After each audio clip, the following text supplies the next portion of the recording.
Sir congratulation, पहले तो आपकी मूवी आ रही है और कितने एक्साइटेड है मूवी रिलीज़ होने के लिए? इतनी सारी चर्चा हो रही है इस मूवी को लेके, कितने एक्साइटेड है मूवी रिलीज़ के लिए? देखिए, हर आदमी एक्साइटेड होता है जब मूवी आती है, और थोड़ी नर्वसनेस भी होती है कि लोग किस तरीके से लेंगे अपनी फिल्म को। तो वही सेम इमोशन हमारे अंदर भी है। मैम क्या कहते हैं? देखो, मूवी जितनी भी चर्चा में रहे, जब तक लोग सिनेमा हॉल में नहीं आएंगे और फिल्म देखेंगे नहीं, कुछ मतलब नहीं बनता। आई एम होपफुल कि जो भी चर्चाएं हो रही है वो कुछ पॉजिटिव आउटपुट निकले, लोग आए देखने और फिल्म को हिट बनाएं। सर हम जानना चाहेंगे आप दोनों से कि अगर आप थोड़ा बहुत अपने किरदार के बारे में बताते, क्या रोल आप प्ले कर रहे हैं इस मूवी में?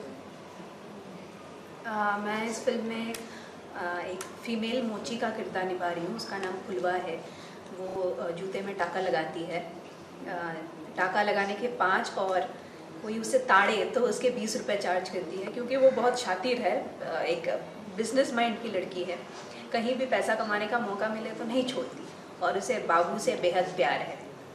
जी सर। मेरा कैरेक्टर, जैसे आप नाम से ही जाहिर है कि बाबू मोशा बंदों के पास एक कॉन्ट्रैक्ट किलर है, और बहुत ही वियर्ड सा कैरेक्टर है एक्चुअली। हो सकता है कि आप जब फिल्म देखने के बाद जाएं, आपको इतना ज़्यादा पसंद भी ना आए, गाली भी दे सकते हैं आप, लेकिन इंटरटेन ज़रूर करेगा, ये फैक्ट है।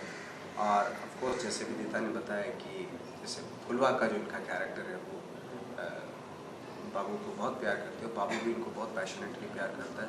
लेकिन थोड़ी सी बाबू के अंदर थोड़ी कमियां भी हैं, लेकिन अच्छी बात यह है कि वो फुलवा को साथ लेके चलता है, हमेशा इक्वालिटी का ख्याल रखता है, अनकॉन्शियसली, कॉन्शियसली नहीं बट अनकॉन्शियसली उसकी एक लाइफ में है इस तरह की चीज़ें। तो ये इस तरह का किरदार है। सर क्या होमवर्क किया आपने इस कैरेक्टर को अचीव करने के लिए? क्योंकि आपने एक इंटरव्यू में बोला था कि जिस तरह से एक स्टाइल होता है, मैंने हॉलीवुड एक्टर्स को देखा है, चाहे वो मार्लन ब्रैंडो हो या कोई भी हो, तो वो वैसा ही स्टाइल इस कैरेक्टर के अंदर भी है। आपने वो नहीं, मुझे ऐसा लगता है कि जो कैरेक्टर होते हैं वो खुद बताते हैं आपको कि आप उनके उस तरीके से तैयार कीजिए। हर कैरेक्टर के साथ आप सेम प्रोसेस से प्रिपेयर नहीं करते।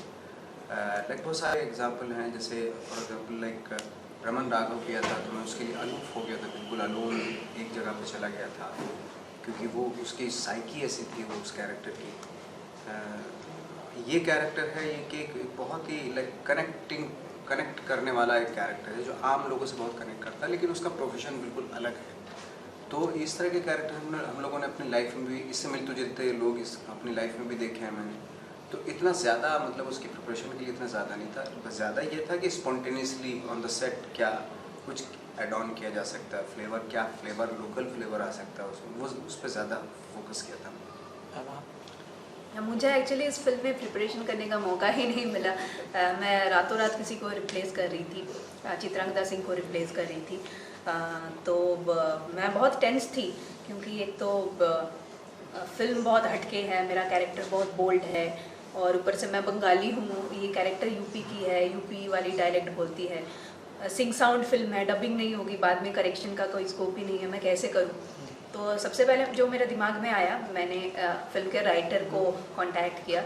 वो मुझे 2 घंटे दिए, मैंने उनसे सारे डायलॉग्स पढ़वा लिए, रिकॉर्ड कर लिए, और सेट पे मैं नवाज़ जी को फॉलो करती थी, और उत्तर प्रदेश के कई बहुत अच्छे लोकल एक्टर्स थे, उनके भी मैं डायलेक्ट फॉलो करती थी। कोशिश किया अपने तरफ से डायलॉग ना ऐड करने की, जितना कम बोले और जितना एक्टिविटी से किया जाए, तो फाइनली हो गया। आपने बोल्ड है ये तो वो दिख ही रहा है, एंड प्लस CBFC ने काफ़ी ज़्यादा कंट्रोवर्सी भी क्रिएट की थी बीच में, तो अब क्या है मामला, थोड़ा सा बताइए। अभी भी है वैसे ही, नहीं अटका हुआ मामला, शायद कुछ दिनों में, 1-2 दिन में शायद कुछ हमें आइडिया हो जाए कि भाई हमें कितनी राहत मिलेगी।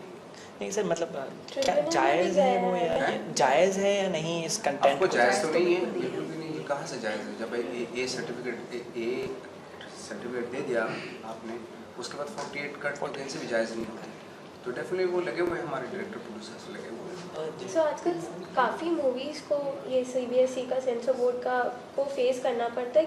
आपको क्या लगता है कि सेंसर बोर्ड हमेशा इतना इशू क्यों क्रिएट करते हैं? हर मूवीज़ में कोई ना कोई कट्स दे देते हैं। वो शायद ये चाहते हैं कि भाई स्क्रिप्ट वो लिखें, और जैसे वो स्क्रिप्ट लिखें उसको हम लोग शूट करें। नवाज, जैसे कि सेंसर बोर्ड की बात करते हैं, लेकिन फिल्म इंडस्ट्री एकजुटता नहीं दिखती है यहाँ पर। आपकी फिल्म को कट दिया जाता है लेकिन कोई खड़ा नहीं होता, तो आर यू डिसअपॉइंटेड? नहीं, इस बार तो सारे डायरेक्टर्स और हाँ, लेकिन producers अगर साथ मैं आए, बात करूँ सब तो लोग बड़े support कर रहे हैं एक्टर्स की हमारी बात फिल्म करूँ तो को। वो खड़े नहीं उठते हैं, वो आगे नहीं बोल पाते हैं, हम जब पूछते हैं तो आर यू डिसअपॉइंटेड? भाई बड़े एक्टर क्यों नहीं खड़े होते, मुझे तो आइडिया नहीं है क्यों नहीं खड़े होते, बट हमारी फिल्म थी तो हम तो खड़े हुए और हमारे साथ काफ़ी लोग नहीं थे, काफ़ी फिल्म मेकर्स आए।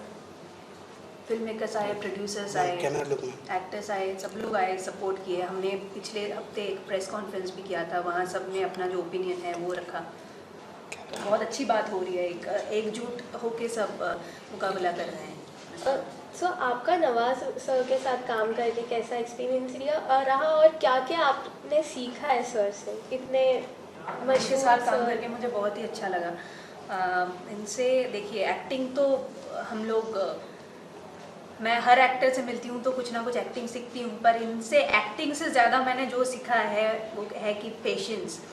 अब आपके पास जब काम ना हो, आपको अगर कई सालों तक स्ट्रगल करना पड़े, फिर भी आप इंडस्ट्री में कैसे टिक सकते हैं, और अगर आप स्टार बने हैं तो स्टार बनने के लिए क्या क्या क्वालिटीज़ चाहिए आप में, और अपनी जो पॉपुलैरिटी है वो बनाए रखने के लिए भी आपको कितना मेहनत करना पड़ता है, ये सब कुछ मुझे नवाज जी से सीखने को मिला। जैसे आप कंटेंट बेस अब सिनेमा आ गया है, आप मॉम देख लीजिए एकदम हिट होती है, वहीं अगर इरफान खान सर की हिंदी मीडियम हिट हो रही है वहीं, लेकिन अगर कहीं हम देखते हैं कि जो एवरेज बिजनेस कर पाई जैसे हैरी मैट सेजल या फिर ट्यूबलाइट, तो सर क्या लगता है आपको कि अब क्या दौर बदल रहा है या फिर नए एज ऑफ एक्टर्स आ रहे हैं, या मतलब क्या है? देखिए दौर तो खैर बदलता ही रहता है, हर दौर में दौर बदलता है, बट किसी एक स्टार की एक फिल्म फ्लॉप होने से, जिनके नाम आपने लिए उनकी एक फिल्म फ्लॉप होने से आप वो नहीं बना सकते, राय नहीं बना सकते। कोई नहीं दूसरी फिल्म आएगी वो हिट हो जाएगी। तो बट ये है कि जो फिल्में आई थी जिनको आप फ्लॉप बोल रहे हैं, वो उसका क्या होता है कि कभी कभी आप सिर्फ उनके ज़िम्मे नहीं डाल सकते उन फिल्मों को कि उन्हीं की वजह से फ्लॉप, उसके बहुत सारे रीज़न होते हैं, फिल्म के ना चलने के बहुत सारे रीज़न होते हैं। सो सर आप हमेशा काफ़ी सिलेक्टिव मूवीज़ करते हैं और एकदम हिट देते हैं, तो आप अभी लाइक स्क्रिप्ट को लेके सिलेक्टिव हो गए हैं कि आप में एक कला है जो आप जो मूवी करते हो उससे में आप हिट हो जाती है? नहीं ऐसा नहीं है, ऑफ कोर्स चूँकि ऊपर वाले ने दिमाग दिया है तो उस दिमाग का यूज़ किया जाता है और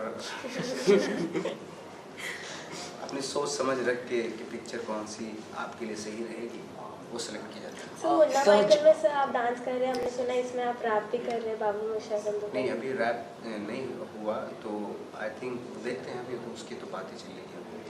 और सर जैसे कि इस फिल्म में भी आप की बात करें तो आपने हाल ही में एक ट्वीट भी किया था बॉडी शेप को लेके, कलर्स को लेके, तो उस पर आप क्या कहना चाहिए? सेलिब्रिटीज़ एंडोर्समेंट करते हैं प्रोडक्ट को, तो आप इस पर क्या राय है कि कलर स्कीम को लेके एंडोर्स करना सही है? मैं तो कंडम करता हूँ, स्ट्रांगली कंडम करता हूँ। सिर्फ फेयरनेस की चीज़ों को प्रमोट करना, उससे क्या होता है कि पूरी कंट्री में लोगों को एक इन्फीरियरिटी कॉम्प्लेक्स दे रहे हैं आप, है ना, वो प्रोडक्ट को प्रमोट करके, तो वो और एक कॉन्फिडेंस, बल्कि हमें तो कॉन्फिडेंस ये देना चाहिए, being a celebrity, being a responsible person, हमें ये कॉन्फिडेंस देना चाहिए लोगों को अपने देश के कि जो भी जिस भी कलर में है, चाहे वो गोरा हो, काला हो, नीला हो, पीला, जो भी है, उसको उस चीज़ में कॉन्फिडेंस होना चाहिए, वो फील करे कि भाई मैं नॉर्मल हूँ, मैं जैसे सब होता है वैसा मैं हूँ।